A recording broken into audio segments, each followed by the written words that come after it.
प्रधानमंत्री जो अर्थशास्त्री थे वो नहीं कर पाए, लेकिन एक जो जनता को समर्पित है उस प्रधानमंत्री ने कर दिखाया। आईएमएफ के ग्रोथ रेट पर 6.3 पर, तमाम बेरोजगारी के आंकड़ों पर भारत के, ये बातचीत शुरू होती है। जी देखिए, पहली बात तो मुझे इस चीज से सख्त ऐतराज है कि मनमोहन सिंह के बारे में हमेशा से ही भाजपा के विचार जो है वो कभी अच्छे नहीं रहते हैं।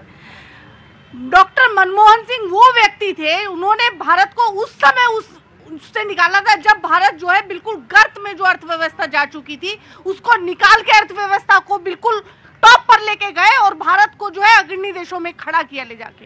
ये डॉक्टर मनमोहन सिंह थे।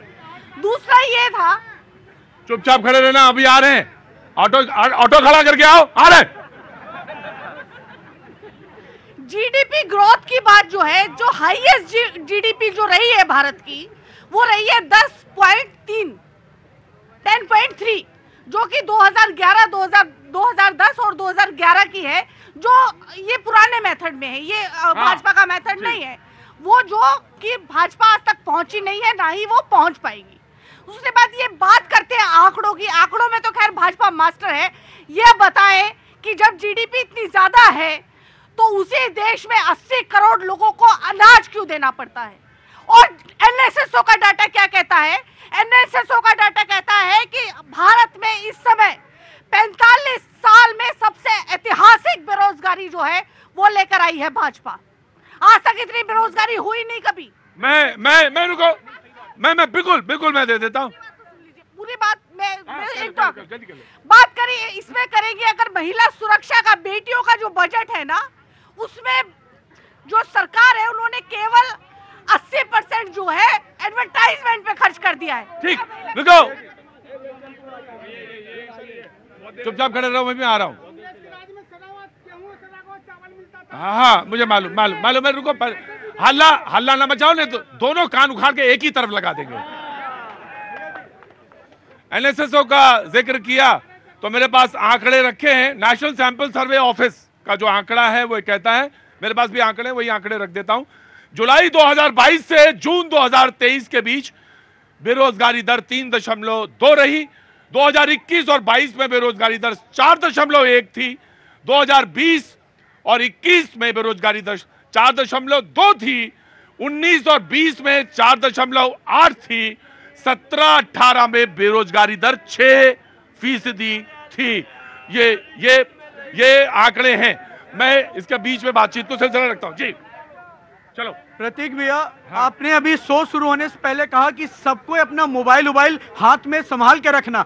आपको इन जनता के नियत पे शक नहीं है, लेकिन आपने जागरूक किया। उसी प्रकार हमें मनमोहन सिंह जी के नियत पे शक नहीं है, लेकिन वो थे तो कांग्रेस में ही, उस बात पे सवाल खड़ा होता है। हालांकि हमेशा देखा गया है कि जब देश को उत्सव मनाने का दिन होता है तो ये कांग्रेस वाले सीना पीटने वाला दिन साबित करते हैं। आज जब आईएमएफ 6.3% ग्रोथ की बात कर रहा है कि जहां यूएसए 1.5 ग्रोथ प्रोजेक्शन पे है, आज भारत 6.3 ग्रोथ प्रोजेक्शन पे है, तो ये भारत की विशाल हृदय और इन खड़े भाइयों का मेहनत को दर्शाता है, हमारे कौशल को दर्शाता है, हमारे आत्मनिर्भरता को दर्शाता है, एक एक जनता के टैक्स के मेहनत को दर्शाता है। कहां से आना हुआ? नेपाल से। नेपाल में कहां से? बर्दिया जिला से। बर्दिया जिला से आना हुआ। कब आए नेपाल से इधर? अभी आए। अभी आए और अभी भैया जी कहीं में आए। बहुत लास्ट वेरी क्विक। प्रतीक भैया, एक भारत संविधान पे आधारित एक बुक था, constitution of India cornerstone, Ashwin ji का था। उन्होंने कहा था कि राष्ट्रीय एकता और सधर्य लक्ष्य अगर हो तो कभी भी सामाजिक क्रांति आ सकता है।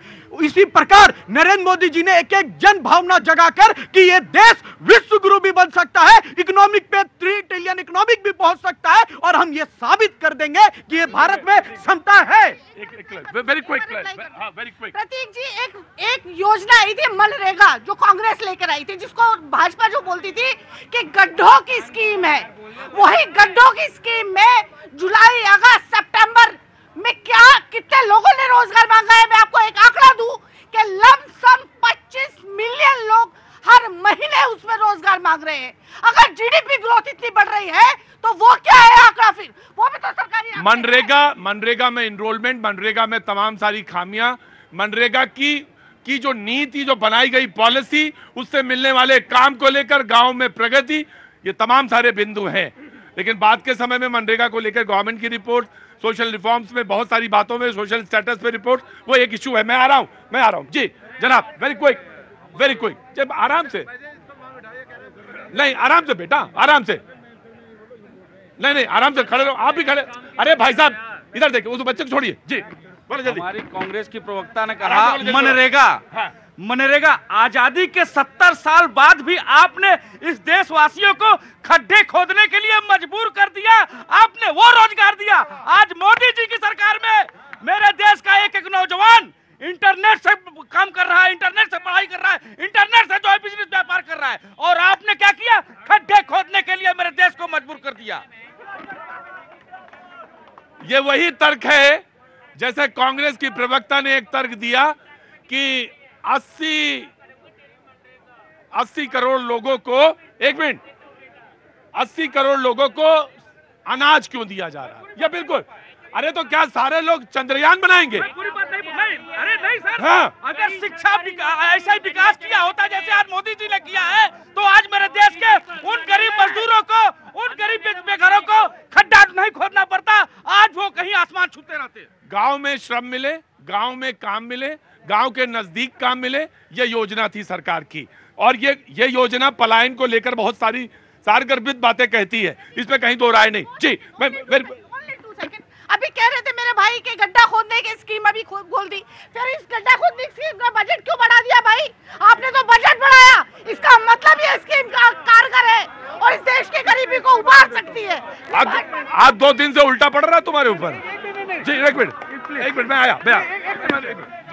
प्रतीक भाई, ये अभी जो ट्वीट की बात कर रहे थे, ये ऐसा कौन सा प्रधानमंत्री अर्थशास्त्री हो गया है जो आज भी हमारे हिंदुस्तान में 80 करोड़ जनता सरकारी अनाज पे डिपेंडेंट है? ऐसा कौन सा अर्थशास्त्री प्रधानमंत्री है कि सरकारी कर्मचारियों का पेंशन देने के लिए पैसा नहीं है? ऐसा कौन सा अर्थशास्त्री है कि लोगों के घर में रोटियां नहीं बन रही है? ऐसा कौन सा अर्थशास्त्री है कि सिलेंडर का दाम 1200 रुपए हो गया? ऐसा कौन सा अर्थशास्त्री है कि पेट्रोल और डीजल का दाम आज आसमान छू रहा है? ऐसा कौन सा अर्थशास्त्री है कि हिंदुस्तान में सबसे ज्यादा बेरोजगारी का रेट बढ़ गया? ऐसा कौन सा अर्थशास्त्री है कि महंगाई अपने चरम पे? ऐसा कौन सा अर्थशास्त्री है कि लोगों के अनाज, लोगों के प्लेट में से दाल हटा दिया गया?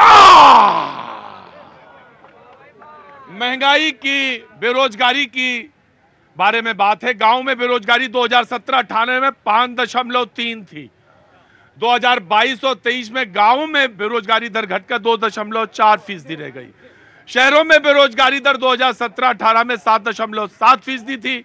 2022 और 23 में शहरों की बेरोजगारी दर 5.4 रह गई। अब आंकड़ों को आप चाहे जो भी कहें, लेकिन मैं आता हूं जी, वेरी क्विक। इन्होंने अर्थशास्त्री पे मैं पूछा, बोले हाय रे आम आदमी, ये कैसा कौन आम आदमी है जो शीश महल बनाता है? ये कैसा कौन आम आदमी है जो लग्जरी गाड़ी लेके चलता है? ये कैसा कौन आम आदमी है जो बच्चों के सर पे कसम खा के फिर जाके गले मिल जाता है? ये कैसा आम आदमी है जो बोलता है स्वच्छ जल देंगे, वो घोटाले में पाया जाता है? ये कैसा आम आदमी है जो बोलता है शिक्षा के लिए क्रांति लाएंगे, उनके मंत्री जेल में पाए जाते हैं? ये कैसा आम आदमी है जो आम होते होते हापुस